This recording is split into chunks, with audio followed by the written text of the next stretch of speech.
Hi everyone, I'm Brenda Tugume, and this is day 6 of the Girls International Day, ICT. As Code Academy Uganda, we've been organized this event from the 19th to 24th of April. That was Monday, and today's our last day, that's Saturday. So we've been running on 2-3 pillars. That's celebrate, inspire, and empower. So here is one of our youngest speakers who was able to motivate the girls, especially our young kids here. So yes, she's Abigail. Meet Abigail here. Yes, Abigail, tell us about yourself. My name is Abigail Minya. I am currently a vacist at King's Primary School, and I'm 13 years old. Okay, Abigail, yes, she's a young coder. She's 13 years and a vacist. Okay. Can you tell us why were you willing to come here today and speak to the girls, the young girls there?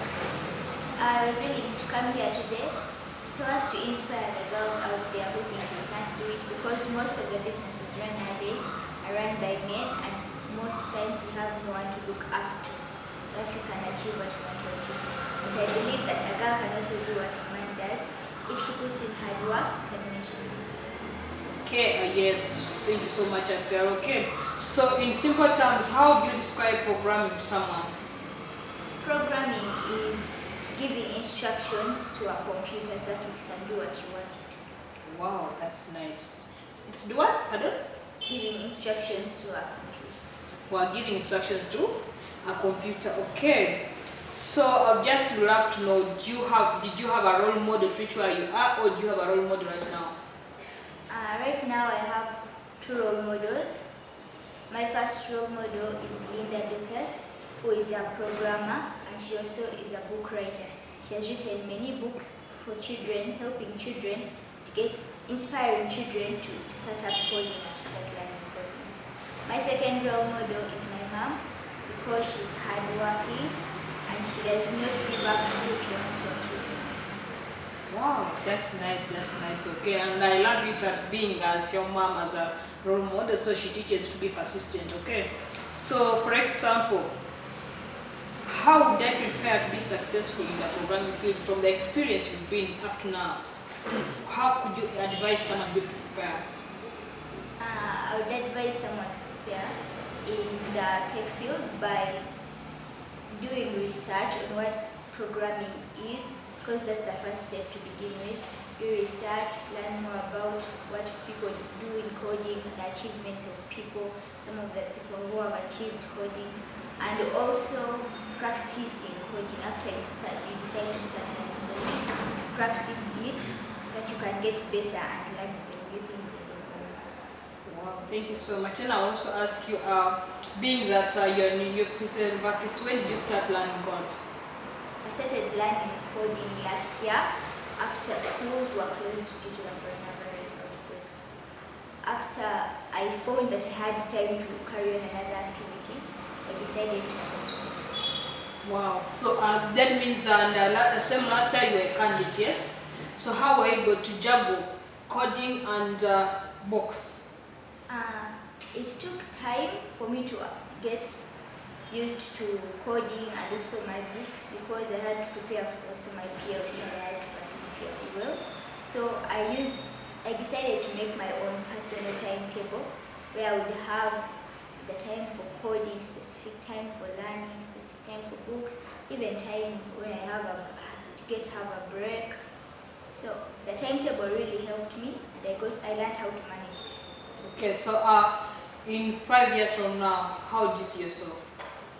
5 years from now, I see that I have learned most of the basics and maybe full of coding, the whole of coding, and I don't intend to stop learning coding from here. I want to continue learning coding further and further, even maybe more than 5 years. And after 5 years, I think I see myself somewhere among the best coders of this country.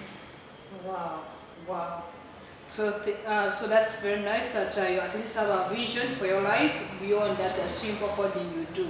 So what advice could you give for that person outside there, for that young girl who thinks it's hard, or who thinks for her she's lucky, her parents can provide her some resources, can provide her computer, that girl has no access to a computer, what advice could you give to that girl? I would advise that girl that if that is your will, that you should do it. You should just do it, whether you have a computer or not, because where there is a will, there is a way. I believe that if you put it in your will and among your one of the first things you want to achieve, a computer will be even one of the smallest problems. You find a way to solve that if that's what you want to pursue. Okay, so thank you so much. So I also love to know, you said you started learning coding last year. Wow, where were you learning coding from? I was learning coding at Code Academy Uganda. Wow. So how was the experience? The experience was fun, even at just my first time. It was fun, exciting, and I was ready to learn more of it, because even at the beginning I found it interesting and something that would use my time profitably. Okay, so as you're learning code, like the first time you're learning code at Code Academy Uganda, were you the only girl or there were some other girls? The time I was learning coding, I think I started with my sister and I think one other girl. So basically we were only 3 girls. After some time, one of them went back to school, so I became me alone and my sister joined a different class. So I was the only girl in that class. Wow, that's nice. So that's persistence. Okay. Thank you so much, Abigail, for gracing our occasion, and it was grateful and impactful having you for today. So thanks to our partners, that's NITA Uganda, Makerere University, DQ Cubes, and Wood++ for the support to make this Girls Next Week 2021 successful. Thank you so much, and may God increase you.